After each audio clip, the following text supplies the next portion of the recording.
সকাল সকাল বুঝতেই পারছো বন্ধুরা, আমি এখন রয়ে গেছি স্টেশনে। আর এটা হলো আমাদের পিয়ালি স্টেশন, সেই পিয়ালি স্টেশন যেখানে আমি থাকি। তো চটজলদি করে তোমরা চ্যানেলটিকে সাবস্ক্রাইব করে পাশে থেকো। আর ট্রেনটাও ঢুকে গেছে, এখন চলে যাচ্ছে শিয়ালদা লোকাল। আর আমরা তো রয়েছি ব্যাক সাইডে, মানে যাব ডাউনে ক্যানিং। তো আমার মেয়েও কিন্তু পাশে দাঁড়িয়ে দাঁড়িয়ে ট্রেন দেখছিল হাঁ করে। ওর কথাই কেন বলো, ওর মানে দেখেই আমার হাসি পেয়ে যায়।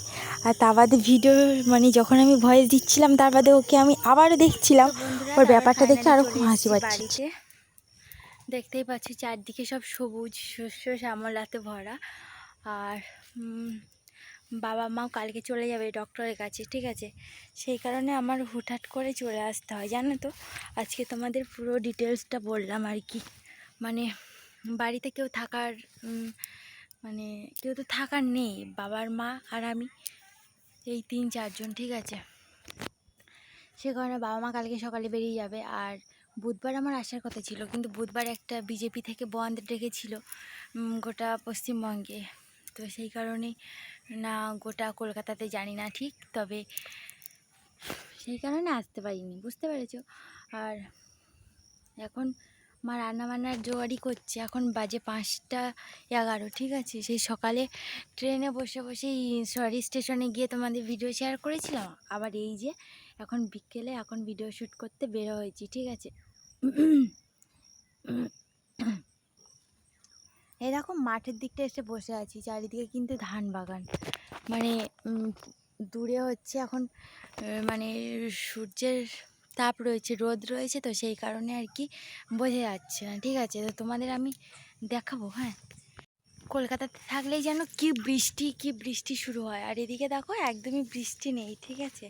আর শুধু রোদ রোদ, সারা দিনটা রোদ। আর এই ধান বাগানটা দেখলে মনে হবে না যে এক্ষুনি আমি রিলস বানাতে চলে যাই, ঠিক আছে। তো দেখো কত সুন্দর দৃশ্যটা, আশা করি তোমাদের ভীষণ ভীষণ ভালো লাগবে, ঠিক আছে। একটা করে লাইক করে দিয়ে যাও প্লিজ, আর সাবস্ক্রাইব করো। তো আমি যতটা পারি তোমাদের কন্টেন্ট দেওয়ার চেষ্টা করি। তো চলো দেখতে থাকো, কেমন লাগছে কিন্তু বলবে অবশ্যই বন্ধুরা। এটাই হলো আমাদের আসল সুন্দরবনের গ্রাম। এই দেখো চারিদিকটা পুরো ধান আর ধান। দূরে দেখো পুরো কতটা এরিয়া জুড়ে মানে জমি। তারপরে ওই পাড়াতে ওই যে বাড়ি দেখতে পাচ্ছ, ওইখান দিয়ে তারপরে রাস্তা, বাড়ি রয়েছে, বসতি রয়েছে, আর পুরোটা মাঠ, বুঝতে পেরেছ। তো চলো ওদিকটা তোমাদের ঘুরিয়ে দেখাই। পুরো ঘটনাটা তোমাদের সামনে তুলে ধরেছি, কিন্তু কেমন লেগেছে অবশ্যই কমেন্ট করে জানিও।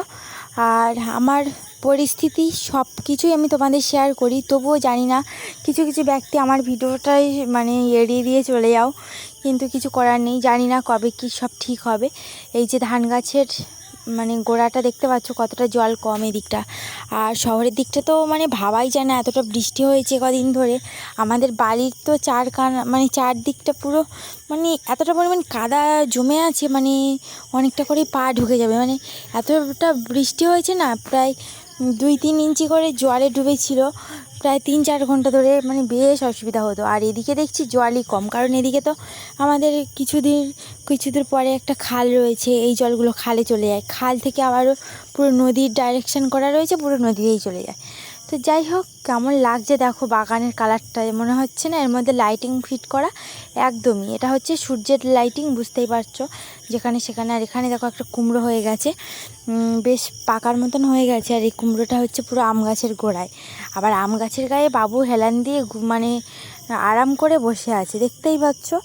আর এগুলো হচ্ছে আমার মাই সবজিগুলো মানে লাগায় আর কি। যে কুমড়োর দানা দিয়েছিল কিন্তু সেই জ্যৈষ্ঠ মাস না আষাঢ় মাস এরকম একটা ব্যাপারে সময়ে, আমিও তখন ছিলাম, কুমড়ো গাছে জলও দিয়েছি। কিন্তু বর্ষাকাল এখন মানে ভাদ্র মাসটাই তো বেশি বৃষ্টি হচ্ছে শ্রাবণের থেকে, আষাঢ়ের থেকে। তো সেই কারণে দেখছি এখন পুরো গাছের অবস্থা সিরিয়াস, মানে বড় বড় পাতা হয়ে গেছে। আর এই গাছটার কুমড়ো দেখো একদম পেকে গেছে, আর এইটা মা এখন তুলবে ভাবছিল। আর এই গাছের মানে গাছটা একদম মরে গেছে, পচেও গেছে, মা এতদিন দেখেও নি, বলছে তুই এলি তাই দেখলাম। যাই হোক, কুমড়োটা নিয়ে এখন ঘরে চলে যাই, নাহলে কখন নষ্ট হয়ে যাবে। এই দেখো এই কুমড়োটা কিন্তু আমার একটা ছেঁড়া চটির উপরে ঘুমোচ্ছিল এতদিন। তো কেমন লাগছে দেখো, কুমড়োগুলো কিন্তু বেশ বড় বড়, প্রায় 1 থেকে 1.5 কিলো ওজনের কুমড়ো রয়েছে। তো আজকে তোমাদের পুরো ভিডিওগুলো শেয়ার করছি। তো আশা করি তোমাদের পুরো আমাদের বাগানের ভিডিওটা ভালো লাগছে। এই যে একটা কুমড়ো তুলেছি, আরও একটা কুমড়ো দেখালাম, আরও কয়েকটা তোমাদের শেয়ার করব। তো এই যে একটা থাকলো, চলো আর কটা দেখে আসি। মা আমাকে দেখাচ্ছিলো আর আমিও তোমাদের পটাপট দেখিয়ে দিচ্ছিলাম। এই যে দেখো একটা চালে ঝুলছে, ঠিক আছে, এটাও একটা পেকে যাওয়ার মতনই হয়ে গেছে। আর কুমড়োগুলো কিন্তু এখন অনেকটাই মানে দাম রয়েছে বাজারে। এখন আমাদের তো পিয়ালি বাজারে এই কুমড়োটার দাম হচ্ছে 30 টাকা কিলো, ঠিক আছে। এখানে কত দেশি কুমড়োর দাম, এমনিতেই এদিকে দেশ মানে সব জিনিসের দাম কম। আর দেখো এই একটা আজকে এত পরিমাণে চড়া রোদ ছেড়েছে না, সে কুমড়ো গাছে দেখি ঝিমিয়ে যাচ্ছে। মা বললো যা, এটাও গেল। আবার এখানে একটা কুমড়ো হয়েছে, এই দেখো কত বড়। এটা এখনও পাকেনি, ঠিক আছে, এটাও লাস্ট হয়তো পাকবে ওই দুটোর তুলনায়। খুব সুন্দর, আমি কিন্তু হাত দিচ্ছিলাম আবারও। আর এদিকে দেখো আরেকজন রান্নাতে ব্যস্ত, কী রান্না করছে ওকে জিজ্ঞাসা করলাম। বললো আমি এখন জল রান্না করছি, ঘাস রান্না করছি, তুমি এখানে আসবে না, আমি ভিডিও করছো কেন, এইসব বলছিল ক্যামেরার সামনে। তো ওর অবস্থা দেখে বুঝতেই পারছো, প্রচণ্ড দুষ্টুমি। আর ওদিকে আমার বাবা এখন ঘরের মধ্যে একটু হাঁটাচলা করছিল, শরীরটা তত ভালো নেই এখন, ততটা বেরোই না বাড়ি থেকে, ঠিক আছে। এই ঘরের মধ্যেই মানে মর্নিং ওয়াক বলো আর হচ্ছে ইভিনিং ওয়াক বলো, এই ঘরের মধ্যেই হাঁটে। তো এই যে এখন সন্ধ্যাবেলা রান্না করব, এই জন্য মাছগুলো ভেজে নিচ্ছি। আর বাবা মাদের একটা অসুখ চলছে, সেটা পরে ভিডিওতে বলবো। সেই কারণে বাবা মার জন্য নিরামিষ তরকারি আগে করে নিয়েছি, সয়াবিনের তরকারি। আর আমার জন্য আর মেয়ের জন্য এই মাছগুলো মা হচ্ছে ধরে দিয়েছিল ছিপ দিয়ে। মারা তো খাবেই না, তো আমি তো খাবোই, আর আমি তো মাছ ছাড়া চলিই না বন্ধুরা।